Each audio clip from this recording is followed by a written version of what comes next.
Hello aspirants, जैसा कि आप जानते हैं कि सीजीपीएससी या किसी भी गवर्नमेंट एग्जाम्स की तैयारी के लिए सबसे जरूरी है प्रीवियस ईयर क्वेश्चंस को जानना। उससे आपको ट्रेंड का पता चलता है, प्लस ये पता चलता है कि कौन से टॉपिक्स हॉट टॉपिक होते हैं। तो इसी सीरीज में हम आपके लिए लेकर आए हैं सीजीपीएससी के प्रीवियस ईयर क्वेश्चंस को आपके साथ। हमने अब तक 2 वीडियोस कर लिए जिसमें हमने जीएस पेपर 1 को देखा था, इंडिया जीएस और छत्तीसगढ़ जीएस का। आज मैं आपके साथ डिस्कस करूंगा सीजी जीएस का पेपर 2 प्रीलिम्स का सीसेट 2024 का, जिसमें हम आज जानेंगे क्वेश्चंस जो कि लैंग्वेज रिलेटेड है, प्लस कम्युनिकेशन बेस्ड क्वेश्चंस और इसके साथ सिचुएशन वाले क्वेश्चंस। तो चलिए बिना देरी किए क्लास को स्टार्ट करते हैं और उन क्वेश्चंस को जानते हैं। आप अपने साथ अपनी पेन और कॉपी रख लीजिए और मेरे क्वेश्चन पढ़ने के साथ ही आप अपना उत्तर भी वहां दीजिए, ताकि आपका रिवीजन भी हो सके और आपको पता भी चल सके कि आपकी तैयारी कहां तक हो चुकी है। सबसे पहला क्वेश्चन है कि आप एक शोध प्रयोगशाला में कार्यरत हैं। आपके अधीनस्थों में से एक ने अपने दम पर कुछ अच्छा कार्य किया है और यह कार्य एक प्रतिष्ठित पत्रिका में प्रकाशन की योग्य है, तो आप क्या करेंगे? मतलब आपके एक सब ऑर्डिनेट ने एक अच्छा वर्क किया है, एक अच्छा पीस ऑफ आर्ट लिखा है, तो और वो भी जो है पब्लिश होने लायक है प्रेस्टिजियस जर्नल में, तो आप क्या करिएगा? ऑप्शन ए है कि सभी आंकड़े लेकर आप अपने नाम से प्रकाशित कर लेंगे, कि आप क्या करेंगे, डेटा को अपने नाम से पब्लिश करवा देंगे। दूसरा, अधीनस्थ से लेखकों में अपना नाम जोड़ने के लिए कहिएगा कि सब ऑर्डिनेट को बोलिएगा मेरा नाम भी एज अ ऑथर जोड़ दो, ठीक है। तीसरा, आप अधीनस्थ को बताएंगे कि जब तक आपको सह लेखक नहीं बनाया जाता, आप उस पेपर को प्रकाशित करने की अनुमति नहीं देंगे। मतलब आप क्या करेंगे कि आप सब ऑर्डिनेट को ऑथर ना बनाए जाने पर आपके उनको अलाउ ही नहीं करेंगे कि वो अपनी जो वर्क है उसको पब्लिश करवा पाए पेपर में। और ऑप्शन 4 है कि अधीनस्थ को अपने दम पर पेपर प्रकाशित करने के लिए प्रोत्साहित करेंगे, एनकरेज करेंगे सब ऑर्डिनेट को कि वो अपने आप से ओन से पब्लिश कर पाए अपने पेपर को। इसका सही आंसर हो जाएगा ऑप्शन डी। आप एनकरेज करेंगे, आप प्रोत्साहित करेंगे अपने सब ऑर्डिनेट को कि आपने अच्छा कार्य किया है तो आप इसे प्रकाशित करवाइए। चलिए अगला क्वेश्चन देखते हैं।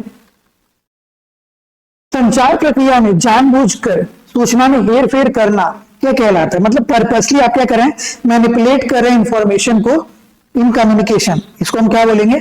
फिल्टरिंग या छनन, असर्टिवनेस या आग्रहिता, डेवियंस या विचलन, या एब्स्ट्रैक्शन या अमूर्तता। तो इसका सही आंसर हो जाएगा ऑप्शन ए, फिल्टरिंग, छानना या छनन करना। आप क्या करें, इंफॉर्मेशन को छान के दे रहे हैं। अगला क्वेश्चन देखते हैं। अपने कनिष्ठ को आपने एक नया काम सौंपा है जिसने इस पर यह कहते हुए आपत्ति जताई है कि उसे वह काम नहीं आता है, आप क्या करेंगे? मतलब you have assigned a work to a junior who objects to it saying that she does not know how to do it, what would you do? तो ऑप्शन से आपके इस बात पर जोर देंगे कि उसे इस काम को करना होगा, क्योंकि ऑफिस अनुशासन का मामला है। मतलब आप बोलेंगे, इंसिस्ट करेंगे कि she has to do that work because it is a matter of office discipline. Option B क्या है, उसे बाध्य करेंगे क्योंकि वह केवल बहाना बना रही है, इसलिए उसे दिया गया काम करना होगा। आप फोर्स करेंगे, force her as he is merely making an excuse so she has to do the assigned work, ठीक है, बेसिकली फोर्सफुली करवाएंगे। ऑप्शन सी है, आप काम की प्रकृति समझाएंगे और उसकी सहायता के लिए एक साइड देंगे, कि आप एक्सप्लेन करेंगे nature of the task and give her assistant to help her. या ऑप्शन डी, आप उसे कहेंगे कि जहां उसे काम को करने में ज्ञान या विशेषज्ञता की कमी महसूस हो, वो आपसे चर्चा कर ले। Ask her to discuss with you where she lacks the knowledge और expertise to tackle the task. इसका सही आंसर हो जाएगा option D. Basically as a senior आपका काम होना चाहिए कि जो कोई जूनियर आपका कहीं अटक रहा हो या सब ऑर्डिनेट कहीं अटक रहा हो, तो उसे जो भी नॉलेज, रिक्वायर्ड नॉलेज है और जो भी एक्सपर्टीज है वो आप प्रदान करें। अगला क्वेश्चन देखते हैं। आप जिस अपने जिले में बुरे तत्वों के बढ़ने पर एक बैठक में भाग ले रहे हैं, ठीक है, एक बैड एलिमेंट्स आपके एरिया में क्या हो रहा है, राइज हो रहे हैं, तो आप क्या करें, अटेंड करें एक मीटिंग को। बैठक अच्छी रोशनी व्यवस्था के साथ साथ उचित वातानुकूलन यानी एयर कंडीशनिंग आदि के साथ जारी है, तो निम्नलिखित में से कौन सा संचार बाधा नहीं है? ठीक है, इनमें से कौन सा बाधा नहीं है संचार में, ठीक है, कि you are attending a meeting on the rise of bad elements in your district, the meeting is continued with good lighting arrangement as well as with proper air conditioning etcetera, which of the following is not a barrier to the communication, ठीक है। अभी इन options में से कौन सा barrier नहीं होगा? Option A, शोरगुल वाला माहौल है, भीड़ भाड़ वाली जगह है, अनुचित माध्यम है, इम्प्रॉपर मीडियम है, या स्पष्टीकरण प्राप्त करने के लिए प्रश्न पूछना है, asking question to get clarification. तो सही आंसर हो जाएगा option D, asking questions to get clarification. Basically clarify तो है कि आपको मीटिंग किस लिए करना है, क्योंकि बैड एलिमेंट्स राइज हो रहा है, ठीक है, बुरे तत्वों का बढ़ रहा है आपके एरिया में। तो आपको ये पता है कि भाई यहाँ पे ये चीजें तो क्लियर है कि आपको क्वेश्चन क्या है, आपका प्रॉब्लम कहाँ आ सकती है। हो सकता है कि एयर कंडीशनिंग भी अच्छी, लाइट भी अच्छी है, लेकिन एटमोसफियर नॉइजी है, लोग खूब शोरगुल कर रहा है, बहुत कम स्पेस है, छोटा सा एरिया है, या इम्प्रॉपर मीडियम भी सही नहीं है, ठीक है, माध्यम। हो सकता है आपको हिंदी आती होगी लेकिन सामने वाला इंग्लिश में बोल रहा हो या किसी और लैंग्वेज में बोल रहा हो, तो आप समझ नहीं पा रहे हैं, ठीक है। तो ये बैरियर हो सकते हैं, पर ये बैरियर नहीं हो सकता, और यही पूछा है। अगला क्वेश्चन है, आपको बिना पूर्व सूचना के लंबी छुट्टी लेने के कारण कंपनी से बर्खास्त कर दिया गया है, आपकी क्या प्रतिक्रिया होगी? You have been fired from the company for your act of taking long leave without prior information, what will be your reaction? तो आपके ऑप्शन से अपना त्याग पत्र दे देंगे, रिजाइन कर देंगे, बर्खास्तगी के विषय में उच्च अधिकारियों से शिकायत करेंगे, कंप्लेन करेंगे हायर अथॉरिटीज को, अधिकारियों से पुनर्विचार के बाद आखिरी अवसर देने का अनुरोध करेंगे, रिक्वेस्ट करेंगे अथॉरिटीज को कि उनको आपको एक लास्ट चांस दिया जाए रिकंसीडर करने के बाद, ठीक है। बर्खास्तगी वापस लिए जाने तक भूख हड़ताल करेंगे, जब तक आपका जो फायर किया गया आपको वो वाला ऑर्डर वापस नहीं लिया जाता, आप तब तक हंगर स्ट्राइक पे चले जाएंगे। तो इसका सही आंसर हो जाएगा कि आप रिक्वेस्ट करेंगे अथॉरिटी से कि आपके जो बर्खास्तगी है उसको एक बार और रिकंसिडर किया जाए और आपको एक और चांस दिया जाए, ठीक है। अगला क्वेश्चन देखते हैं, आप एक सार्वजनिक उपक्रम में वरिष्ठ प्रबंधक के रूप में कार्य कर रहे हैं, आपका बॉस आता है, दूसरों की मौजूदगी में आपका अपमान करता है, इसके अलावा वह आपसे कनिष्ठ व्यक्ति को आपसे ऊपर पदोन्नत कर देता है, आप क्या करेंगे? बेसिकली बोल रहा है कि आप सीनियर मैनेजर है, एक अचानक एक दिन आपके ऑफिस में, आपके पीएसयू में आपका बॉस आता है और आपको इंसल्ट करता है इन प्रेजेंस ऑफ आपके सबऑर्डिनेट्स या दूसरे लोगों के साथ। इसके साथ ही साथ वो प्रमोट कर देता है आपसे छोटे या जूनियर को, जो कि डिजर्व आप करते थे। तो आप क्या करेंगे? ऑप्शन है कि आप रिजाइन कर देंगे, अपने पोस्ट से त्यागपत्र दे देंगे, आप ट्राई करेंगे रिवेंज लेने का, जब सही समय मिलेगा या सही अपॉर्चुनिटी मिलेगी तो आप प्रतिशोध लेने के लिए सुअवसर का इंतजार करेंगे, धैर्य रखेंगे, और जब तक वो शांत नहीं हो जाएंगे तब तक उसके बाद कारण पूछेंगे। मतलब आप पेशेंस रखेंगे, और फिर जब जो आपके बॉस हैं वो जब शांत हो जाए, कूल डाउन हो जाए, तब आप उनसे उसका रीजन पूछेंगे कि आपने इंसल्ट क्यों किया और पदोन्नत आपने मुझसे जूनियर को क्यों किया। और ऑप्शन डी जो है वो है प्रबंधन समिति से पूरी घटना बताना, यानी कंप्लीट इंसिडेंट आप किसको बताएंगे? मैनेजमेंट कमेटी को। तो इसका सही आंसर होगा एथिकली और मॉरली कि आप पेशेंस रखेंगे, और जब आपके बॉस शांत हो जाए तो आप बॉस से पूछेंगे कि आपके ऊपर उन्होंने ये सारी चीजें क्यों की। चलिए अगला क्वेश्चन देखते हैं। एक श्रोता विषय के बजाय वक्ता की दिखावट और प्रस्तुति शैली पर ध्यान केंद्रित कर रहा है, इस मामले में सुनने में बाधा है, मतलब जो लिसनिंग की कम्युनिकेशन बैरियर है, ये क्या हो रहा है? क्योंकि जो लिसनर है वो क्या कर रहा है, वो अपीयरेंस एंड डिलीवरी स्टाइल पे ज्यादा ध्यान दे रहा है, फोकस कर रहा है, ना कि सब्जेक्ट मैटर पे।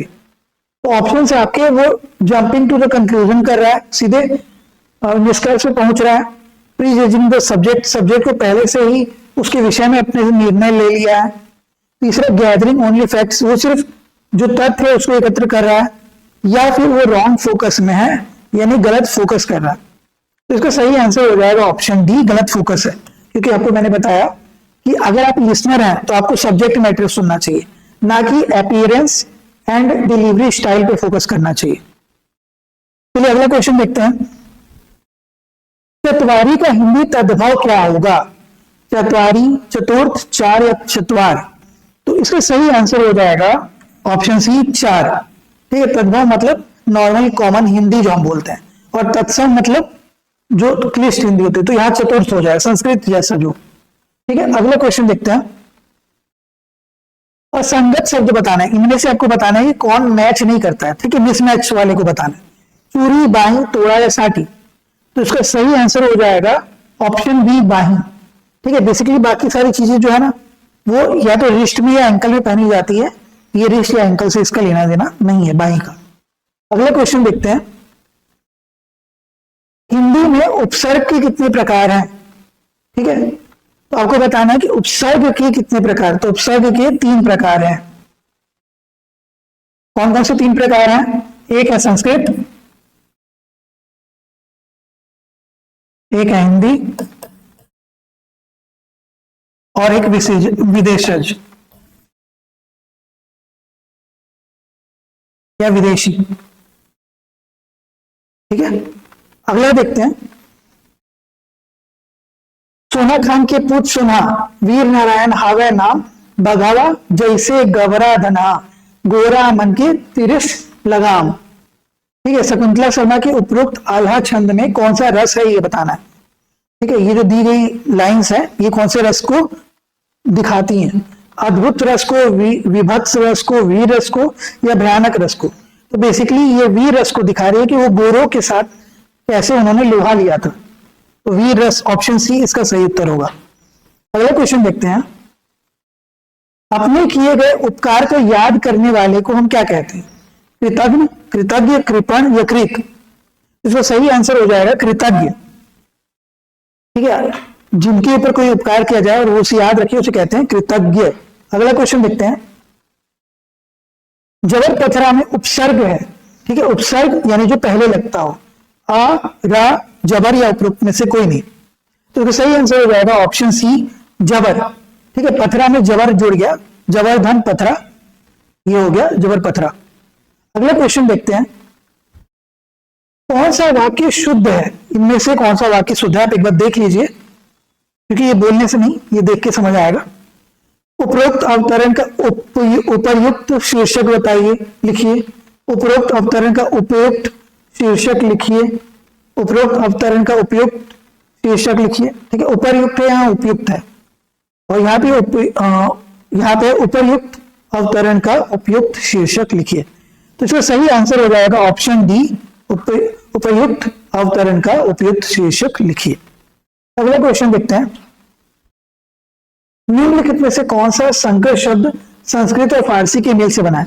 मतलब संस्कृत और फारसी से मिल के कौन सा इनमें से शब्द बना है, ये बताना है आपको। उपबोली, भोजन गाड़ी, रात्रि उड़ान या छायादार? इसका सही आंसर हो जाएगा ऑप्शन डी, छायादार। ठीक है, छाया प्लस दार, ये हो जाता है संस्कृत और फारसी, जैसे हवलदार। अगला क्वेश्चन देखते हैं। छत्तीसगढ़ी शब्द करैया में प्रत्यय है। प्रत्यय जो कि बाद में लगता है। ठीक है, रैया, इया, या अय्या? इसका सही आंसर हो जाएगा कर धन अय्या, करैया, ऑप्शन डी। अगला क्वेश्चन देखते हैं। कौन सा वाक्य शुद्ध है? ठीक है, पहला ऑप्शन है वह मेरा सबसे बड़ा ज्येष्ठ भ्राता है, वह मेरा बड़ा ज्येष्ठ भ्राता है, वह मेरा ज्येष्ठ भ्राता है, वह मेरा अपना ज्येष्ठ भ्राता है। तो इसका सही आंसर हो जाएगा ऑप्शन सी, वह मेरा ज्येष्ठ भ्राता है। ज्येष्ठ का मतलब होता है बड़ा, उसके साथ कोई और शब्द नहीं जुड़ता। बड़ा बड़ा भाई क्या होता है? सबसे बड़ा भाई। ठीक है, वह मेरा बड़ा ज्येष्ठ बड़ा भाई है, बड़ा बड़ा भाई। ठीक है, यह मेरा बड़ा भाई है, यह मेरा बड़ा भ्राता है, ये सही होगा। अगला क्वेश्चन देखते हैं। रचना की दृष्टि से वाक्य में कितने प्रकार होते हैं? ठीक है, वाक्य के प्रकार बताने हैं। ऑप्शन है 1, 2, 3 या 4। तो इसका सही आंसर हो जाएगा ऑप्शन सी, 3 प्रकार होते हैं। सरल होता है, ठीक है, मिश्र होता है, और संयुक्त होता है। सरल, मिश्र और संयुक्त 3 प्रकार के रचना के दृष्टि से वाक्य होते हैं। सरल वाक्य, मिश्र वाक्य और संयुक्त वाक्य। चलिए अगला क्वेश्चन देखते हैं। बड़े दाई में समास है, तत्पुरुष समास, अव्ययी भाव समास, कर्मधारय समास या बहुव्रीहि समास। तो इसका सही आंसर हो जाएगा कर्मधारय समास, ऑप्शन सी। अगला क्वेश्चन देखते हैं। मुंशी आयंगर फॉर्मूले के आधार पर देवनागरी लिपि में लिखित हिंदी को भारत संघ की राजभाषा के रूप में स्वीकार कब किया गया था, ये बताना है। 15 अगस्त 1947 या 1947 को, 14 सितंबर 1949 या 49 को, 26 जनवरी 1950 या 26 नवंबर 1949। ठीक है, तो इसका सही आंसर हो जाएगा ऑप्शन बी, 14 सितंबर 1949 को, यानी 14 सितंबर 1949 को। अगला क्वेश्चन देखते हैं। 408 को छत्तीसगढ़ी में कैसे लिखेंगे?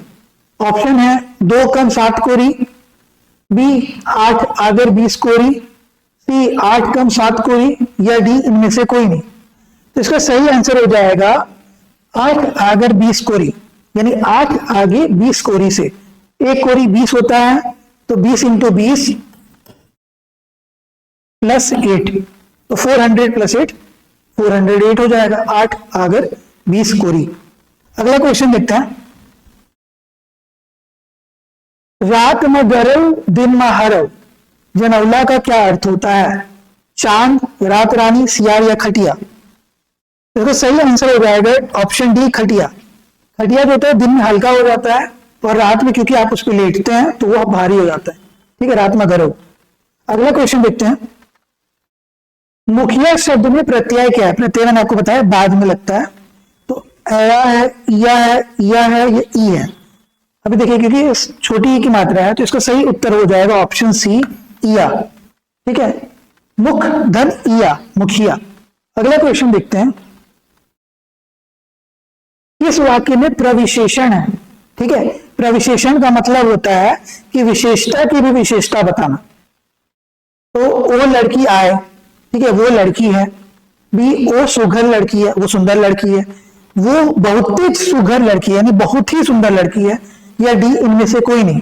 तो मैंने बोला ना कि प्रविशेषण मतलब विशेषता की भी विशेषता बताना। तो बहुत ही सुघर, सुंदर तो है लेकिन बहुत ज्यादा, तो ऑप्शन सी इसका सही आंसर होगा।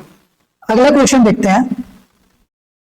अश्विन माह के लिए छत्तीसगढ़ी में कौन सा शब्द प्रचलित है? कार्तिक, कुंवार या क्वार, माघ या अघन। तो इसका सही आंसर हो जाएगा ऑप्शन बी, क्वार या क्वार। ठीक है, अगला क्वेश्चन देखते हैं। संयुक्त व्यंजन है, इनमें से कौन सा संयुक्त व्यंजन है? तो श, श, ह, स और ह। छ, त्र, ज्ञ, श्र, त, थ, द, ध, न, प, फ, ब, भ, म। इसका सही आंसर हो जाएगा ऑप्शन बी, छ, त्र, ज्ञ, श्र। ठीक है, संयुक्त है, दो के साथ मिलकर बना। अगला क्वेश्चन देखते हैं। छत्तीसगढ़ी मुहावरा गरी बांधना का अर्थ क्या होता है? घमंड तोड़ना, याद रखना, कसम खाना, विवाह करना। तो इसका सही आंसर जो लिया गया है वो है विवाह करना, यानी गांठ बांधना बेसिकली। लेकिन इसका मतलब याद रखना भी होता है। ठीक है, तो आप ये भी याद रख के जाइएगा कि गरी बांधना मतलब याद रखना भी होता है। चलिए अगला क्वेश्चन देखते हैं। संप्रदान कारक रचना के लिए किस मानक हिंदी का प्रयोग होता है? ठीक है, तो संप्रदान के लिए में, को, से, के लिए। ठीक है, तो इसका सही उत्तर हो जाएगा ऑप्शन डी, के लिए होता है संप्रदान। ठीक, अगला क्वेश्चन देखते हैं। जातिवाचक संज्ञा क्या है?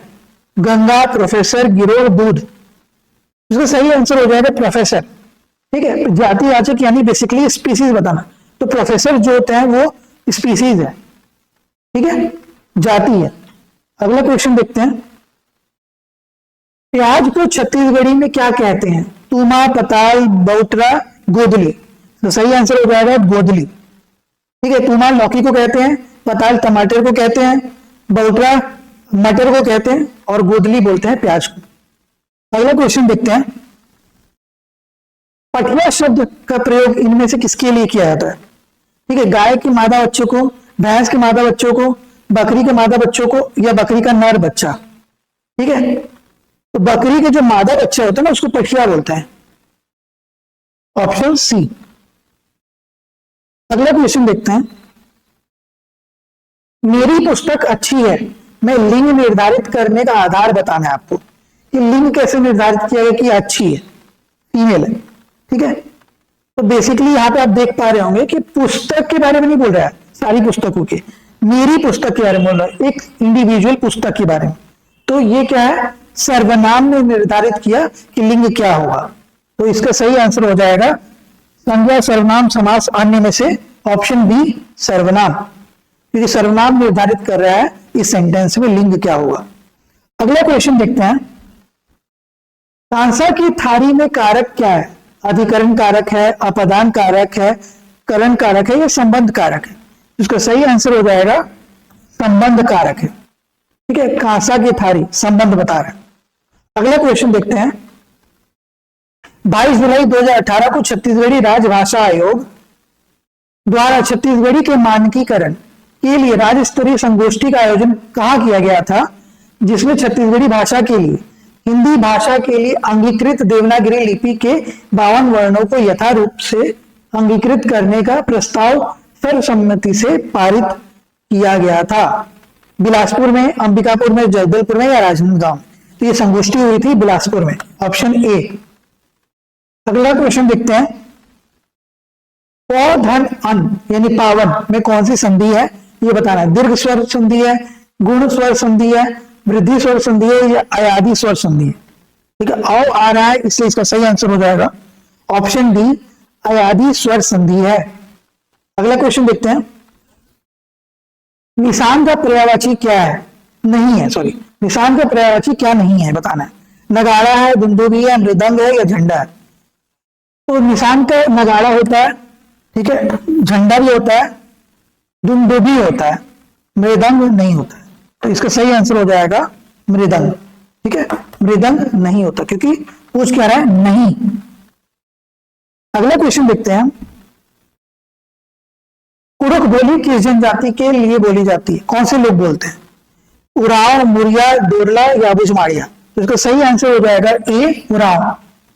ठीक है, ये क्वेश्चन रिपीटेड भी है, आप पहले जीएस में भी पढ़े होंगे कि कुड़ुक बोली जो है वो उरांव जनजाति के लोग बोलते हैं। अगला और आखिरी क्वेश्चन देखते हैं हम। कदाचित किस भाषा में हिंदी में स्वीकृत अव्यय है? संस्कृत में, उर्दू में, अरबी में या फारसी में? तो इसका सही आंसर हो जाएगा ऑप्शन ए संस्कृत में। ठीक है, कदाचित संस्कृत शब्द है। चलिए इसी के साथ ये लेक्चर को यहाँ पे एंड करते हैं। उम्मीद करता हूं आपको मेरा बताया हुआ ये लेक्चर अच्छा लगा होगा।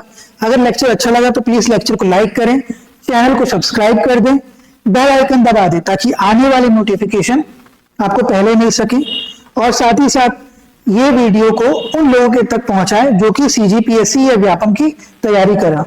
हमारे नए बैच बहुत जल्द लॉन्च होने वाले हैं।